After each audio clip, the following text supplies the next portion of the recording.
और विवश हो गया था। पूरे क्षेत्र में जो सैनिक फैले हुए थे उसे एकत्रित नहीं कर पाए थे और अपने निजी सैनिकों को ही लेकर के उसे मैदान में कूदना पड़ा था लड़ने के लिए, वामन से सामना करने के लिए, और कर भी रहे थे, बहुत बहादुरी के साथ कर भी रहे थे। राजा बलि की रानी विंध्यावली अपने हिजड़े पंडे के साथ एक गड्ढा बनवाया, उसमें लकड़ियां जमा किया और पानी की एक कलश लेकर वहां पे बैठ गए। इस कामना को लेकर के अपने कुल देवता के सामने प्रार्थना करने के लिए कि जब तक मेरे स्वामी यानी महाराज बलि जीत नहीं जाते हैं तब तक हम उठेंगे नहीं। और ये कामना के साथ वो वहां पे बैठ गई और इसी तरह से 8 रात और 8 दिन तक वो वहां पे बैठी रही, सिर्फ जल के सहारे। अन्न का एक भी कण, अन्न का एक भी दाना वो नहीं ली थी रानी विंध्यावली।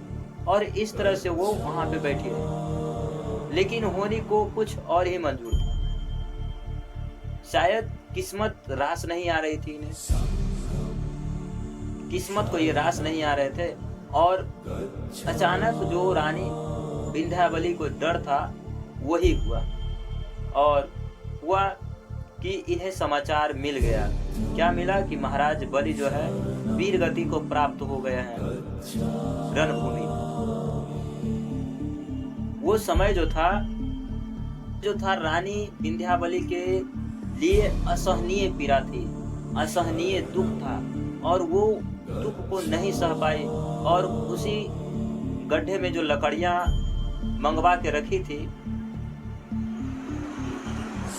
उसमें आग लगा दिया और आग लगा के अपने आप को उसी आग में झोंक दिया। शायद वही समय से लेकर के सती प्रथा और जौहर की कुप्रथा का शुरुआत हो गया होगा उनके मरने के बाद, कि पति के मरने के बाद में पत्नी को भी जिंदा रहने का अधिकार नहीं है। और उस समय से आज तक के जौहर की कुप्रथा चलते आ रही है समाज में, लगभग अभी तो समाप्त हो चुकी है, लेकिन आधुनिक भारत में भी कुछ ये प्रथाएं दिखाई देती थी और हुई थी। तो इस तरह से कुप्रथा चली और वहां पे रानी विंध्यावली भी अपने पति के वियोग में वो आग को हवाले कर दिए और अपनी जान को समाप्त कर दिए, प्राण को समाप्त कर दिए, शरीर को समाप्त कर दिए। तो ये असहनीय पीड़ा विंध्यावली सह नहीं पाई और इधर वामन भी जीत गया था लड़ाई में। कि इतने प्रेमी राजा और महारानी की मृत्यु हो जाती है तो वहां के जनता तो जरूर बलि के प्रति प्रेम दिखाया होगा और वामन के प्रति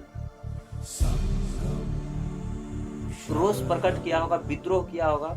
इसे दबाने के लिए और कुछ समय का इंतजार करने के बाद कुछ धूर्त ग्रंथकार, ब्राह्मणों की जो धूर्त ग्रंथकार होगा, उसे बदमाशी भरी बातों से राजा बलि की मृत्यु हो गई थी, तो बलि के मरने के बाद बानासुर बलि के कामों को आगे बढ़ाने के लिए वामन पे टूट पड़ा अपनी सेना के साथ और पूरे एक पहर तक बलि के बदले में बानासुर लड़ते रहा। वामन के सारे दुखों को सहते रहा और सारे कष्टों को झेलते रहा, लेकिन झेलते झेलते एक पहर के बाद बानासुर वहां से अपनी फौज को लेकर भाग गया। वामन जो था बलि के महल में घुस गया था और वहां पे जितने भी सोना थे लगे हुए, जितने भी धन दौलत थे, सबको लूट कर भागने लगा और वहां पे जो भी व्यक्ति थे उस सबको मार पीट कर वहां से जाने लगा और वहां से भाग गया। लेकिन जब वामन अपने शिविर में लौटा, अपने प्रदेश लौटा, वहां से सारे धन इकट्ठा करके लूट के भागने लगा तो भाग गया। तो वहाँ के उसके घर की महिलाएं उसके स्वागत में इंतजार की थी और उसे आरती वारती उतारा और चावल की एक बलि का पुतला बनाया और उसे दरवाजे के दहलीज पे रख दिया और इस तरह से बामन को कहा कि लीजिए राजा बलि आपसे लड़ाई करने आया है। तो बामन जो है अपनी लातों तले मसल के उस पुतले का अपमान किया और इस तरह से वहाँ की उसके प्रजा में एक त्योहार बना लिया और इसको हर एक साल बहुत धूमधाम से वो मनाते हैं। और ये त्योहार अभी भी ब्राह्मणों के घर में बहुत धूमधाम से मनाया जाता है, इसलिए इसे ब्राह्मणों का ही त्योहार कहा जाता है। लेकिन इधर बात बानासुर के भी घर में यही हुआ। बानासुर क्या करते हैं देखते हैं। घर में भी कुछ ऐसा ही हुआ कि बलि राजा के पुतले बनाए और उनके दूसरे बलि राजा के आने की कामना किए होंगे। दोनों के ऐसा ही हाल था, लेकिन एक के यहाँ सुख था और एक के यहाँ दुख की अनुभव थी। लेकिन बानासुर अभी शांत होने वाला में से नहीं था। राजा बलि मर गए थे, लेकिन बानासुर अभी भी उससे बदला लेने की ताक में थे। पूछते हैं कि जो राजा बलि ने भेजवाए थे संदेश ऊंट वाहकों द्वारा, क्या वह बानासुर से आके मिला था? ढोंढीराव पूछते हैं ज्योतिबा राव से। तो ज्योतिराव कहते हैं हाँ मिला था और आया भी था। जब ये बात बामन के पता चला तो वो घबरा गया और अफरा तफरी उसके राज्य में पड़ गया, बामन के राज्य में, और बामन भी बहुत घबरा गया।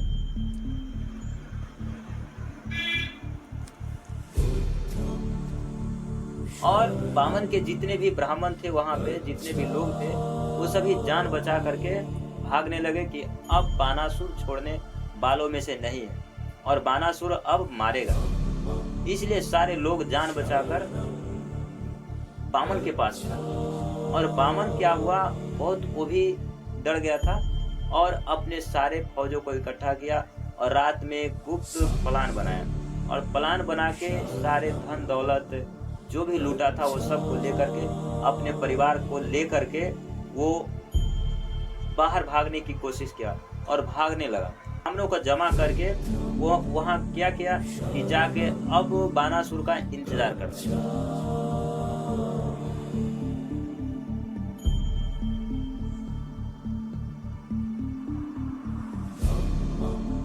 तो दूसरे दिन क्या किया दूसरे दिन बामन ने क्या किया, अपने बच्चों, बीवी और परिवारों को और निजी फौजों को और सारे ब्राह्मण जो उसके सहयोगी था वो सब को लेकर के बाहर जा करके बानासुर का इंतजार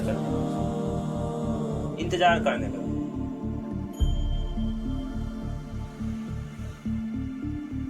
तब ढोंडीराव पूछते हैं कि बानासुर ने क्या किया।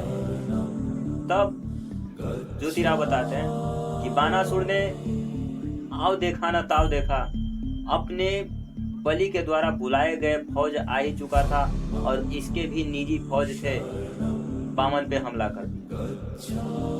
बामन पे हमला कर दिया और उसे चारों तरफ से घेर लिया और घेरने के बाद में उसे हरा दिया और हराने के बाद उसके द्वारा लूटा गया सारा धन वापस लिया, उसे छीन लिया और उसे हिमालय की पहाड़ी की ओर खदेड़ दिया। खदेड़ने के बाद क्या हुआ कि वहां चारों तरफ से वहां बामन अपनी जान बचाने के लिए हिमालय की झाड़ियों में जाकर छुप गया, कंदराओं में। इसी बीच क्या किया, बानासुर अपने कुछ सैनिकों को वहां पे चारों तरफ से डेरा डलवा दिया और उसे चारों तरफ से बंद कर दिया अपने सैनिकों के द्वारा, ताकि वो बाहर ना निकल पाए। और इस तरह से बानासुर ने उसे चारों तरफ से बंदी बना लिया था। वहीं पे इतना बंदी बना लिया था कि उसे दाने दाने के लिए मोहताज कर दिया था। खाना खाने के लिए सारे संपत्ति तो उसे छीन ही लिए थे, सारे धन जो लूटा था वो छीन ही लिए थे उसके सारे हथियार भी छीन लिए थे, उसके सारे शक्ति को तोड़ दिए थे, संगठन को तोड़ दिए थे और उस पहाड़ी में उसे मरने पे विवश कर दिया। इतना ही नहीं, इसी के आधार पर बलि की दूसरे बलि राजा बलि के आने के याद में भारत की क्षत्रिय लड़कियां अपने भाई को आशीर्वाद देती हैं कि बलि के जैसा शक्तिशाली और योग्य शासक बनो, और बलि के अलावा कुछ दूसरा आशीर्वाद नहीं देते हैं और बलि के जैसा कामना करते हैं कि दूसरा बलिराज आए। और इस तरह से भाई दूज का परंपरा भी चलता है, बलि की याद में ही चलता है।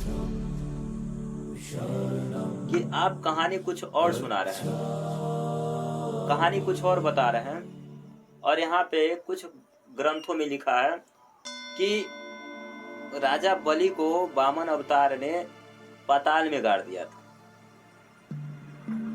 3 पग धरती मांगा था और 3 पग धरती देने के बाद 2 ही पग पड़ा, तो तीसरा पग नहीं मिला, तो वामन अवतार ने उसे जमीन में पाताल में गाड़ दिया। इसके बारे में आप क्या कहते हैं, हम आपसे जानना चाहते हैं। ढोंढीराव ये प्रश्न पूछते हैं ज्योतिराव से।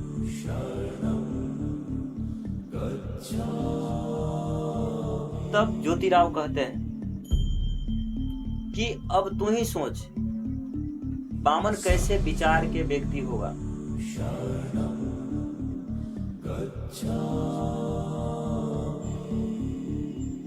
कि अब तू ही सोच, उसी के लेख से पता चलता है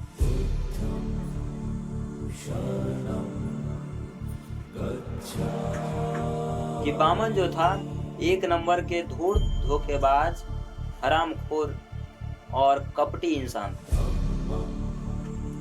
अब बता कि जो व्यक्ति उस पे दया किया, जो उसे दान दिया, उसी को दबोच के पाताल में वो भेज दिया। इससे बड़ा अन्यायी और क्रूर व्यक्ति कौन था? इच्छा थी तो 3 पग दे दिया, तो 1 में वो पूरा धरती नाप लिया। तो बता, 1 पग के नीचे पूरा धरती जब नाप लिया था, तो उसके नीचे तो बहुत सारे देश आ गए होंगे, धरती दब गई होगी। तो ये विनाश की कहानी कोई और देश में हुआ या सिर्फ भारत में हुआ? कोई और इसके बारे में बताया, लिखा? अमेरिका, फ्रांस, जापान और विदेशी लोग लिखे या नहीं? बड़ी आकार बना लिया होगा। आकाश में असंख्य तारे हैं, ग्रह हैं, तो इसकी आकार बढ़ने से आकाश में तारे एक दूसरे में टकराए होंगे, भयानक विस्फोट आया होगा, भयानक तरह की अनहोनी घटना होगी, लगभग ये धरती विनाश हो गई होगी। तो उस समय कैसे बचा, इस बारे में कोई और ग्रंथ लिखता है? कोई और विदेशी बातें कहते हैं? कोई और दुनिया के देश बताते हैं कि उस समय क्या घटना हुई थी?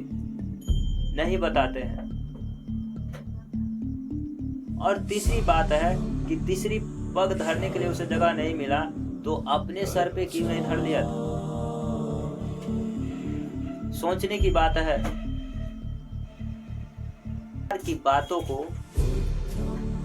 पुराणों में, ग्रंथों में, ब्राह्मणों की बातों में, किताबों में पूर्ण शंका का निवारण नहीं होता, और ये बातें पूरी तरह से नहीं कह पाती है।